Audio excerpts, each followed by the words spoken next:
9 जून 2022 रोजी विकास दिवटे या तरुणाने केली आणि त्याला कारणीभूत जे होते त्यामध्ये अशोक खराचं देखील नाव होतं। त्याच्यावरती गुन्हा देखील दाखल करण्यात आलेला होता शिर्डी पोलीस स्थानकामध्ये।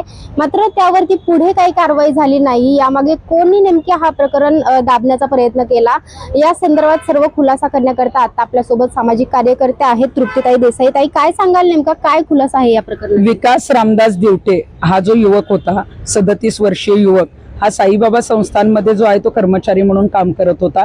सासरच्यांबरोबर काही ज्या आहेत त्या घडामोडी किंवा काही जे आहे तो त्यांच्याकडनं त्याला त्रास होता आणि त्याच वेळेला सासरच्यांच्या वतीनं जे काही मध्यस्थी म्हणून धमक्यांचे फोन येत होते ते कॅप्टन खरातचे जे आहेत ते याला फोन येत होते। त्यामुळं 9 जूनला त्यानं जी केली ते केल्यानंतर विकास दिवटे पावला आणि त्याच्याकडे जी नोट सापडली त्याच्यामध्ये कॅप्टन खरातचं जे आहे ते नाव आलेलं होतं। त्याच्या मोबाईलमध्ये जे कॉल रेकॉर्डिंग्स होते ते त्यांना सेव्ह केलेले होते। त्यामुळे कॅप्टन खरातने ज्या पद्धतीनं धमकावलं आहे ते पोलिसांनी हस्तगत केलेलं आहे आणि 11 जून 2022 शिर्डी पोलीस स्टेशनला याबाबत गुन्हा पण दाखल झाला, ज्याच्यामध्ये IPC 306 इतकं गंभीर कलम एखाद्या व्यक्तीला प्रवृत्त करणं त्यात पावलेली आहे। एवढं गंभीर कलम असून सुद्धा त्याच्यात तो आरोपी असून सुद्धा ना त्याला चौकशीसाठी कधी बोलवलं ना त्याला अटक केली। 28/10/2022 जेव्हा या प्रकरणातली चार्जशीट दाखल झाली तेव्हा धक्कादायक गोष्ट समोर आली की त्या चार्जशीट मधनं कॅप्टन खरातचं जे आहे ते नावच गायब केलेलं होतं आणि त्यावेळेला असलेले जे काही पोलीस अधिकारी असतील, म्हणजे त्यावेळेला IG BG शेखर होते, गुलाबराव पाटील PI होते, अनेक राजकीय दबाव जो आहे तो पोलिसांवर आलेला होता। त्यामुळे मग राजकीय नेते या पोलिसांनी हे जे काही दबाव आणून त्याचं जे काही नाव वगळलं तर त्याची चौकशी होणं गरजेचं आहे। या सगळ्या राजकीय नेते आणि याच्यामध्ये जे पोलीस अधिकारी आहेत ज्यांनी याचा सही सलामत बाहेर काढलं त्या सगळ्यांची चौकशी होणं गरजेचं आहे आणि आता विकास दिवटेला न्याय मिळणं गरजेचं आहे। कारण 28/10/2022 चार्जशीट दाखल झालं आणि महिनाभर पण नाही, महिनाभराच्या आतच तत्कालीन मुख्यमंत्री जे शिर्डीच्या नियोजित दौऱ्यावर होते एकनाथजी शिंदे ते लगेच जे आहे ते तिथून मिरगावला गेले होते आणि मुख्यमंत्री तिथं गेल्यामुळं एकतर मुख्यमंत्र्यांना सचिवालयाचे रिपोर्ट आले नाहीत का, LIBचे रिपोर्ट आले नाहीत का, गुप्तचर यंत्रणा काय करत होती, मुख्यमंत्र्यांसारखी व्यक्ती जेव्हा तिथं जाते तेव्हा प्रवृत्त प्रकरणी हा आरोपी आहे हे का सांगितलं गेलं नव्हतं? म्हणजे कुठंतरी खरातचं वर्चस्व वाढवण्याचं काम काही अधिकारी आणि राजकारण्यांच्या माध्यमातून होत होतं आणि त्याचं मुख्यमंत्री तिथं गेल्यानंतर त्याचं वर्चस्व वाढत गेलं। त्याच्या धमक्या, त्याचं जी दादागिरी आहे त्याच्या विरोधात कुणी बोलत नव्हतं आणि या सगळ्यांच्या अनुषंगाने जे आहे त्याच प्रकरणाची चौकशी होणं गरजेचं आणि विकास दिवटेला न्याय मिळवून देणं गरजेचं। कोण राजकीय पाठिंबा देत होतं, तुम्हाला त्या संदर्भात काय माहिती आली आहे का? कोणावरती तुमच्या? नाही बघा, आता त्याच्यामध्ये अनेक राजकीय नेते, म्हणजे आता मुख्यमंत्री तर गेले होते, मुख्यमंत्र्यांना या गोष्टी माहीतच नव्हत्या, परंतु मग राधाकृष्ण विखे पाटील होते प्रोटोकॉल नुसार, त्याच्यामध्ये दीपक केसरकर होते, त्यानंतर रुपाली चाकणकर तर त्यांच्या भक्त होत्याच, असे अनेक राजकीय नेते आहेत। मला असं वाटतं की सगळ्यांची चौकशी झाल्यानंतर जे आहे ते चौकशीत ते नाव निष्पन्न होईल। बरं, आता हे प्रकरण तुमच्याकडे म्हणजे कधी आले तुमच्याकडे आणि त्या संदर्भात कसा पाठपुरावा? कुठला आजचं हे प्रकरण मला काल रात्री जी आहे ती FIR मिळाली, नोट जी आहे ती मला शिर्डीमधून प्राप्त झाली आणि हे सगळं गंभीर ज्या पद्धतीनं त्याला पाठीशी घालण्याचा प्रयत्न केला, गुन्ह्यातून जे आहे ते वगळण्याचा प्रयत्न केला, ही परिस्थिती किंवा हे सगळं समोर आल्यानंतर, माझ्याकडे पुरावे आल्यानंतर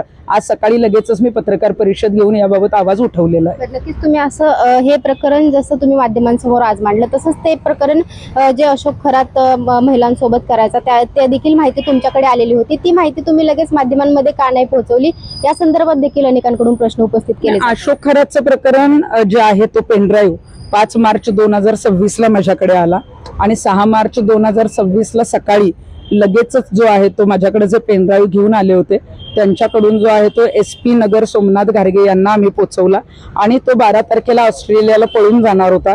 त्यामुळे तातडीनं लुकआउट नोटीस जारी करणं असेल, ते गंभीर व्हिडिओ मुख्यमंत्र्यांपर्यंत पोहोचवणं असेल आणि ती कारवाई करणं असेल, याची प्रोसिजर ही लगेचच माझ्याकडे रात्री 5 मार्चला रात्री 10:30 नंतर व्हिडिओ आले। 6 मार्चला प्रोसिजर सुरू झाली, फिर्यादी महिला कुठलीही उपलब्ध नव्हती, त्यामुळे गुन्हा दाखल करायला उशीर होत होता। त्यात तो परदेशी पळून गेला तर कुठलीही कारवाई करता आली नसती, त्यामुळे लुकआउट नोटीस तातडीनं जारी केली। मुख्यमंत्र्यांपर्यंत हे जे प्रकरण आहे ते पोलिसांच्या माध्यमातून आम्ही पोहोचवलं आणि मुख्यमंत्र्यांनी जेव्हा गंभीर व्हिडिओ पाहिले तेव्हा त्यांनी नाशिकच्या पोलिसांना फोन केला।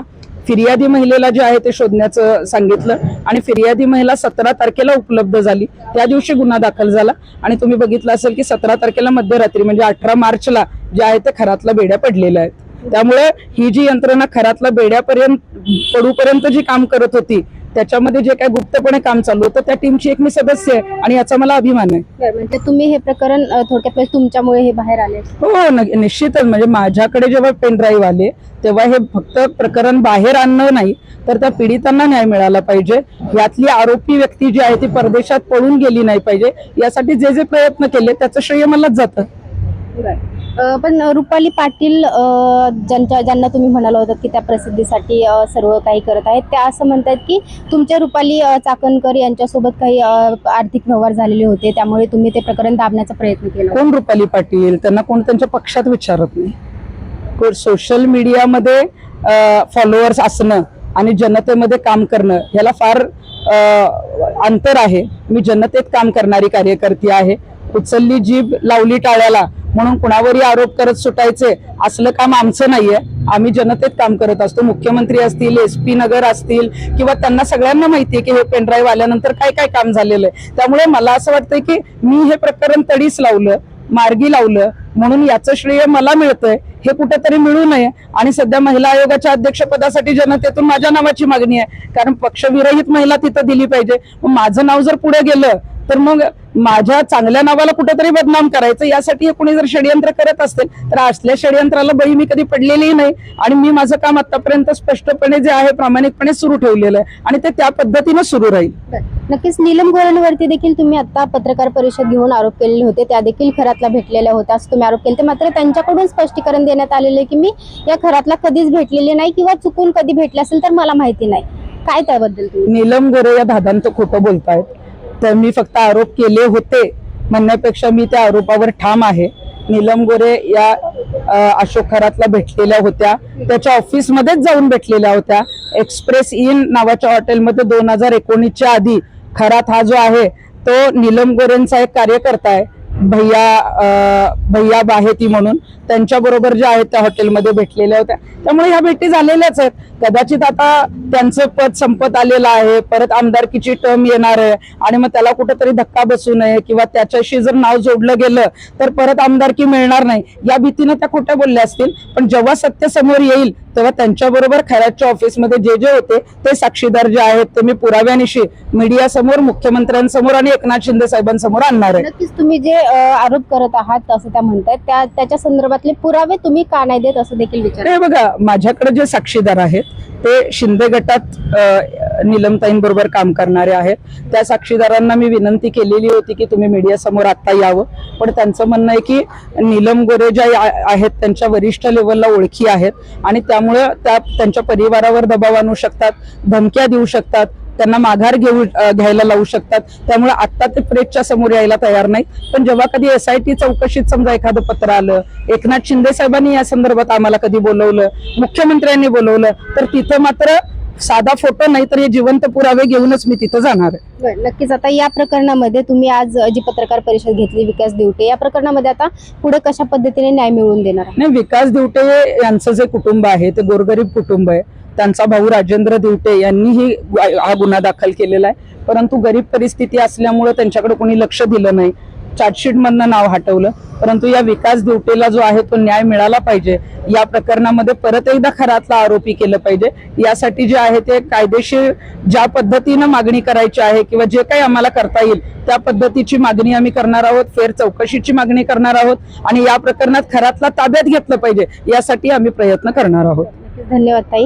तर एकूणच आपण पाहतोय की विकास दिवटे यांनी केली त्यामध्ये अशोक खरातचं नाव होतं, मात्र त्यानंतर चार्जशीट मधून त्याचं नाव हटवण्यात आलं आणि यामागे अनेक राजकीय व्यक्तींचा देखील दबाव होता. त्यामुळे याची चौकशी झाली पाहिजे आणि या प्रकरणामध्ये पुन्हा फेर चौकशी होऊन अशोक खरातला यामध्ये अडकवलं पाहिजे. त्याचसोबत हे जे प्रकरण झालं नीलम गोऱ्हेंचा विषय जो आहे त्यामध्ये मी या प्रकरणामध्ये पुन्हा मी जे आरोप केलेले आहेत त्यावरती मी ठाम आहे आणि नीलम गोऱ्हे या खोटं बोलत आहेत. त्यासोबत मी जिवंत पुरावे साक्षीदार जे आहेत ते घेऊन एकनाथ शिंदे असतील त्यासोबत SIT कडे जाणार आहे आणि त्यांच्या संदर्भातले जे आरोप केलेले होते ते सर्व सिद्ध करून दाखवणार आहे असं देखील ठाम विश्वास त्यांच्याकडून दाखवण्यात आलेला आहे. Snehal Nimgire, Maharashtra times online.